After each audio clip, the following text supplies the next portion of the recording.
What's up guys, welcome back to the channel and welcome to today's video. I hope you guys are all staying safe out there during this rough time. As some of you may have known, I'm on the hunt for a project car, a build for the channel. Now I haven't found one as yet, but what I have found are some amazing deals online and some amazing cars. So I got the bright idea. Why not share them with you guys? You know what? That's exactly what I'm gonna do. So without further ado, let's jump into it. Hey guys, so the first car on our list is a super clean 2004 Honda S2000. The seller wants $11,000 for it. Off the bat, not a bad deal. You can see it has the OEM hardtop. Now the OEM hardtop is a really expensive part due to the fact that Honda doesn't even make OEM parts for the S2000 anymore. Now I have heard that they're gonna bring them back, but who knows when that will be. So looking at this car right now, 2004 S2000 with an OEM hardtop, doesn't seem like a bad deal. It does have a bit of miles on it. For a project car, I'm probably thinking about something with less miles. Plus, this is a little bit over budget for what I want to spend on a project car right now. Needless to say, still a really good deal. 195,000 miles. Let's scroll through the pictures and see what we got.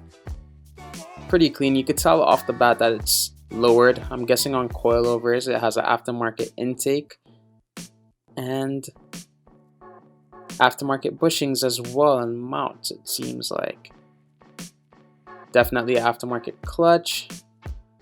Pretty clean overall, and I guess it comes with a turbo kit as well. This is not the same vehicle, but I'm guessing this is what the turbo kit looks like, and I'm guessing it's a schmuck built turbo kit, which is a really good kit for the S2000, makes good power. So let's see what we've got. OEM hardtop, clean title, that's definitely a plus.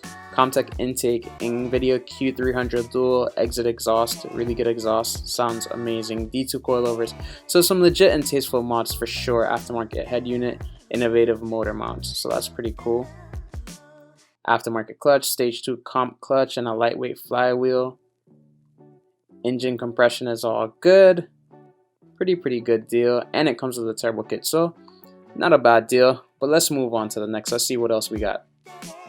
Ooh, is that a Supra? I love Supras. Supras are some of my favorite cars, and white Supras as well. Now, this one is very expensive, $55,000. But to be fair, it is a 95. It's a 2JZ GTE with the 6-speed transmission. The V160 is pretty much indestructible. And yeah, because of that, these Supras cost a pretty penny. The cost just goes up and up. First thing I noticed is that this car says that it's for sale in Miami, but based on the look of it from the photos, it doesn't seem like it's in Miami. Maybe it's a car that has been imported. But yeah, pretty good deal, or pretty cool car, I should say. I love Supras, and it's right-hand drive as well. You really can't beat that. I love right-hand drive Supras as well. So hey, I'm sure whoever buys this car will be very happy with it. Moving on. Oh, another S2000. I'm guessing this one is a roller. $6,000 is the asking price. It's a 2001. Let's look at the features. Let's see what's done to it. So it's a clean title, 109,000 miles. So not too bad on the mileage. I mean, considering the fact that the S2000, the AP1 was from 1999 to 2003, we're currently in 2020, so 110,000 miles, 109,000 miles, that's not that bad of mileage considering the age of the vehicle. It comes with a complete engine, transmission, headers, intake manifold, AC components, headlights, taillights, etc. Just needs to be put back together. Good project for someone who wants to put it together. I mean, I don't know. Tell me what you guys think in the comments below. Is this listed too high? I mean, consider the fact that you could buy a running S2000 for $6,000. Now, I just want to say that's not the norm. I have purchased a S2000 for $6,000 in the past. It actually was an 01 as well. So it is possible. It's not the norm, but it is possible to find one. Now, I will say that this one is a clean title, and the one that I purchased was a rebuilt title. So, you know, obviously there's a bit of a discrepancy there. However, I mean, $6,000, you still got to put it together. Is it worth it? Let me know in the comments below. Needless to say, I love S2000s, and I'm sure this this one completed would probably be pretty cool. So yeah, moving on. Oh, a Lancia Scorpion, a 1977 Lancia Scorpion. I don't know much about Lancias except for the fact that they were really great rally cars back in the day, like Group B rally cars, I believe. Like the Lancia Delta, really awesome cars. But this one looks amazing. I've never seen a Scorpion before I've seen this one. Well, a Lancia Scorpion. I should probably clarify that. But it says that the Scorpion, the Lancia intended the Scorpion called Monte Carlo in Europe as a halo car for the marque. Pininfarina was chosen to design. Oh, Sergio Pininfarina.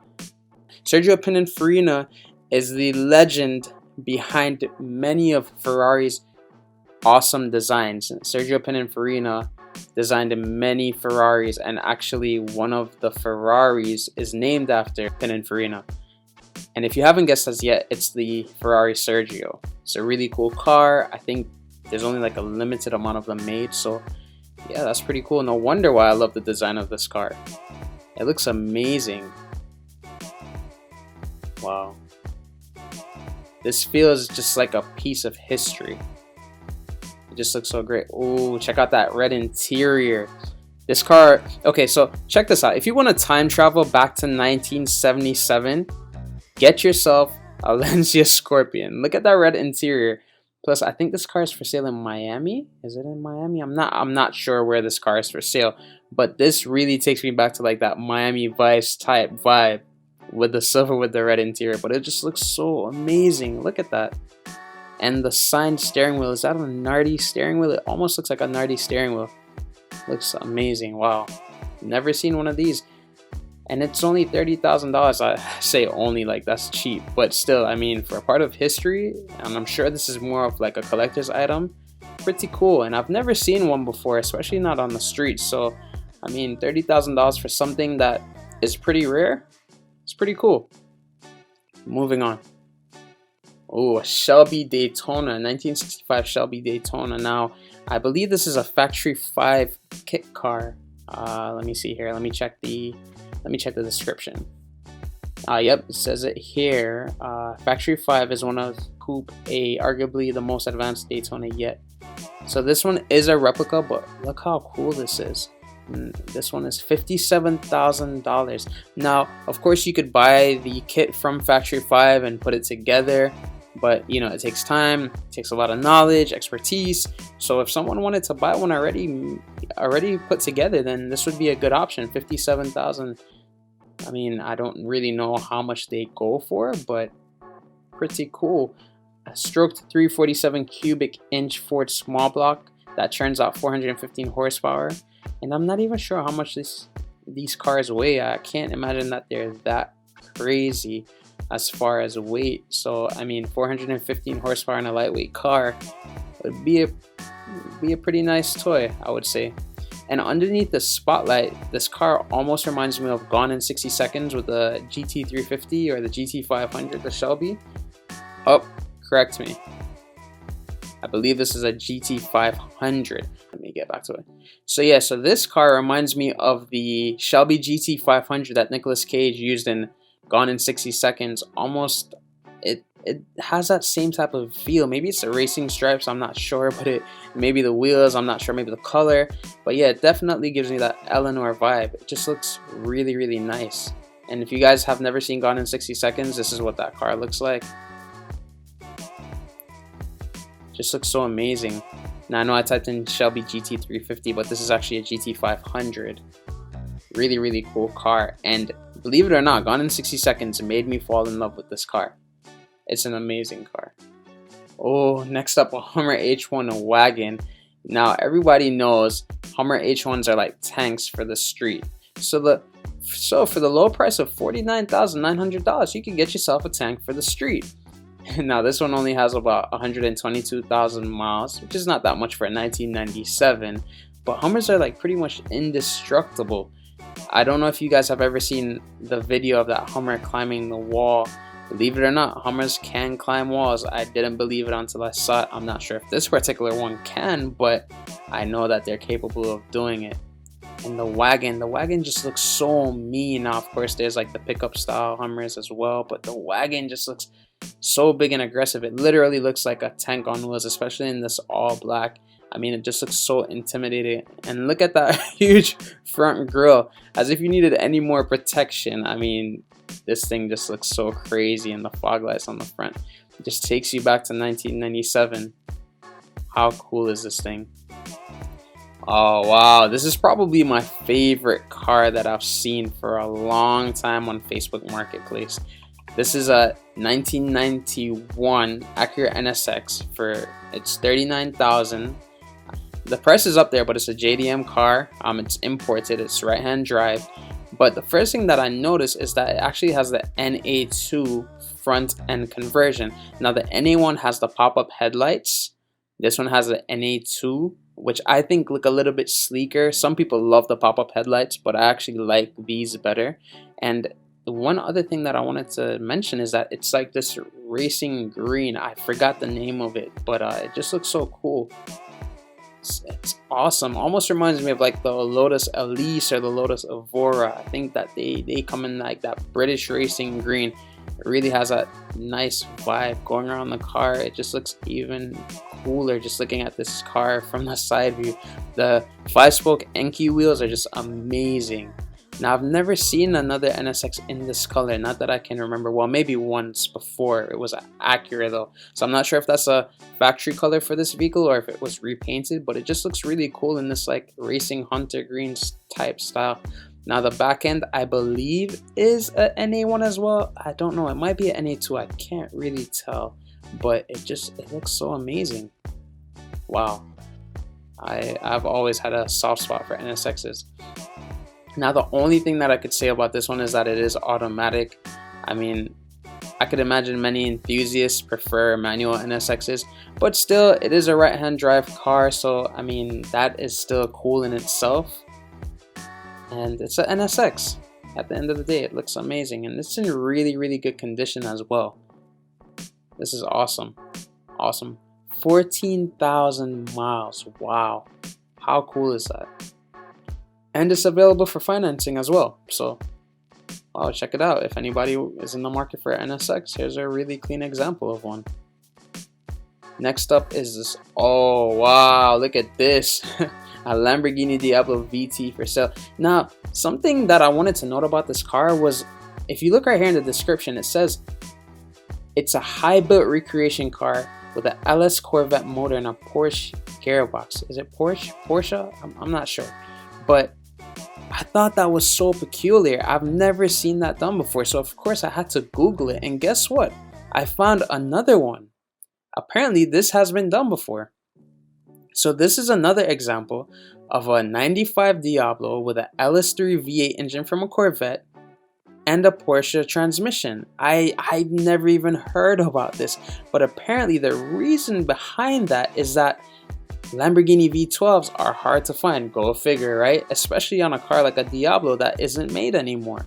So for the owner to have a little bit more assurance that he could fix his car if it ever broke, he chose to swap the motor to LS3 Corvette motor, which is obviously more attainable than a Lamborghini V12.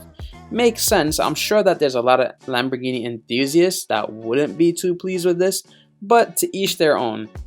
Back to the car, it just looks so amazing in that purple. I mean, can you really beat it? Can you really beat a Diablo? The looks are just killer, honestly, and in that color it just looks so amazing. Wow. It still seems to be a manual gated transmission, which is cool. I mean, can't even imagine. I mean, I was gonna say the high revving V12, but this car doesn't have a V12 anymore, so the high revving V8 or low revving V8, the torquey V8, let's leave it at that, the torquey V8. Still pretty cool. I mean, a Lamborghini with a LS motor, that's not really something that you see every day. Oh, could you imagine a Lamborghini Diablo with a 2JZ? Nah, that would be really crazy. See, but this is the part that gets me, because it still says V12 5.7 liters, so I'm not sure. I don't know. Interesting. Definitely an interesting car for sure. Next up is this AE86 Hachiroku. Now, the thing that I noticed about this car is that it really gave me the Initial D vibes. If you've ever seen Initial D, Takumi's Hachiroku looked exactly like this, except for his was a hatch, this one is a coupe, so maybe it didn't really look exactly like it, but close enough. This one looks really cool. This is probably a really cool project car. Problem is that there's no price on the ad. I'm looking here and I haven't seen anything as yet. It's just a shoot me offers, so I guess, you know, it's really just up for, he's really just open to offers, so that's cool. But let's take a look at the photos. It looks like it hasn't been driven in a while based on the leaves all around it, but I could imagine that someone would really be interested in this for maybe a project build or a drift build.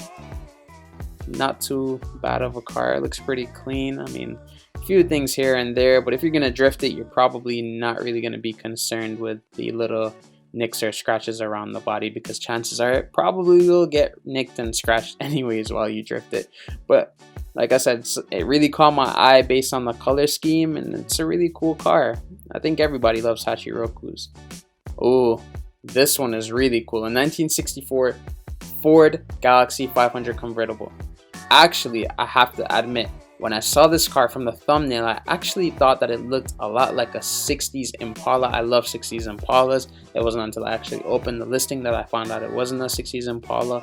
But really, really cool. I haven't really seen many of these Ford Galaxie. I don't really know what the market value for these are, but this is a really clean example of one. I guess it's been restored because it's super clean, and it looks like it was really well maintained. A lot of new weather stripping around it. It looks really, really cool. I mean, huge car. Definitely a lot bigger than the cars that we have today, but yeah, another really cool part of history. For $26,000, really cool car. Next up, oh, a 2005 Bentley Continental GT for less than you can buy a brand new Camry for. How crazy is that? Now, I gotta say, this is probably one of the lowest price Continental GTs I've seen, with only 41,000 miles, and I'm guessing it is a clean title. Let's see. Don't see anything here about it being a rebuilt title, so I'm guessing it would still be a clean title. I mean, the only way to really check is to do a VIN check, but still, $36,000 for a Bentley GT. Brand new today, a 2020 Bentley GT retails for $202,000. So $36,000 for a 2005. Now I understand that's a 15-year difference. However, it's still a Bentley for $36,000. Now I don't know how I feel about the smoked taillights. I mean, you know, and anything else like that. But other than that, interior is really clean. Looks really cool. I love that brown, like almost like a brown khaki type of interior, or like a peanut butter interior with a wood grain. It just looks so classy and unique. I mean, I guess in Britain they really know how to make cars, huh? But it looks really cool, and that partition in the back looks really cool too. But I mean, it's a Bentley. It's a Bentley for under $40,000. I mean, can you really beat that? It looks really, really cool. So moving on to the next car. Oh, this is a Subaru Impreza WRX STI 2007, 152,000 miles, so high mileage, for $13,900. Now, it's that World Rally Blue. Yeah, you know, but STIs, I feel like they really hold their value, and I gotta say, they just look so good, especially in that World Rally Blue. Colin McRae really got me hooked on Subaru, especially Rally Subarus and World Rally Blue Subarus. Colin McRae was one of the legendary Subaru drivers who really put Subaru's rally team on the map, and he made me fall in love with World Rally Blue Subarus. And this STI just looks amazing. I mean, $13,900, I would say that this is one of those vehicles that definitely holds its value, a little bit higher than what I'm looking for a project car as well. but still, nonetheless, a really cool car to have. And I just love the STI blue seats and the blue interior. I'm not too hot about this red part here. I'm not sure if that comes, I don't think that comes from factory that way, but other than that, the interior looks really clean. It looks pristine, and yeah, this is a really cool car. Next up on the list, 240 SX. Now this is probably a little bit more doable as far as what I'm looking for a project car. I really like this one because it seemed like a really clean example of a 240 SX. Now it looks like it has a set of works CR Kais on it. Pretty cool. The Minion sunshade. That's an extra 15 horsepower if you didn't know, in case you were wondering. 270,000 miles. Wow, that's a lot of miles for a car. The owner's selling this because they're looking for something a little bit more ideal for drifting. Now, I noticed that this car is very clean. It's in a really great condition. Like usually 240 SXs, the dashes are cracked. If you look at this one, the interior looks almost pristine. It looks like it's in really great condition. So I could understand, and the body panels as well, everything lines up, nothing looks dented or dinged or beat up. I mean, there might be stuff that you can't see in photos, but needless to say, it just looks really clean. And I don't know why, but in the 240 world, prices are crazy. So to see a clean example like this that's already manual for under 6,000 is really cool, especially at S14. Now this is still the Zenki front end. I'm absolutely in love with the Kuki front end, but still, I mean, this is really cool, and the paint's in really good condition. Of course, it's still a stock KA, doesn't have a SR swap or a RB swap, but a car like this would be perfect for one of those, even like a 1 or 2J swap. Now it looks like the car was painted. As you can see, the engine bay is red or that burgundy, so that explains why it looks so clean. But other than that, I mean, it's a really clean car. A 240 for 5,500, not a bad deal. So let's move on. Oh, the last car on our list, a 1989 Porsche 911 Carrera 4 for 26,400. Is it Porsche? Is it Porsche? I don't know. I don't see an A there. I mean, I don't say I'm gonna go sit on my Porsche. No one ever said you could look but you can't touch her. I mean, it's Porsche, right? Is it Porsche? I don't know. I'm sure you guys will correct me if I'm wrong, but for now, we're gonna say Porsche. It was driven 195,000 miles, 951 miles, manual transmission. Really cool car, and I think this one actually just sold. Yep, it actually sold. But imagine that. Wow, this just looks so cool. I mean, clean Carfax and fire red exterior with black interior.